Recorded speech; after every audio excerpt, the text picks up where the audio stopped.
Uwadinamba kamba na wahala kwa Uwadinamba kamba na doliru Oyawo mangu Ikpoaku Umueri Okebo Omelora bonine Ima oyawo odoguneli Waganyala nwelo biyoma Udogwaneli akwya ona epeliam A man whose benevolence knows no bounds Ima oyawo onyele ngoba A man with a golden heart Woke nwelo biwane Always willing to help without expecting anything in return.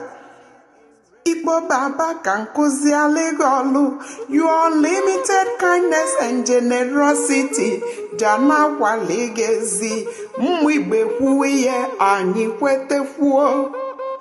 Wawani on the 25th December, Amulu onye zapụtanyi bụ Jesus Christ Kamukulu Omamburu Dike Chief Emmanuel Ofordile Odoguneli.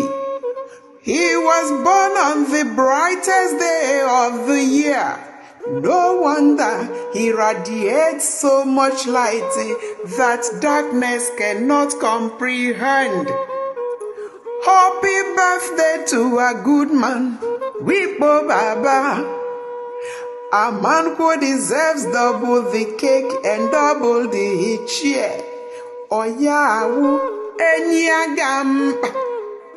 Happy birthday, Oyawu Enyiwanwa.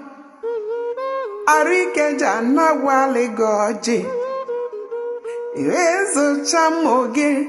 Mmoge azụvage nwoyawo nyezigbobi. Long life and prosperity. Babako. Happy birthday. Wishing a truly good man all the best today and always. May your Christmas birthday be extra special, filled with joy and happiness. Oya Ikpoaku. Ikpoaku wanine. Oyoma mbala jide ebube. Ekene kwenge. Wawani muna ekwoi. Aderi General Udre Edochie.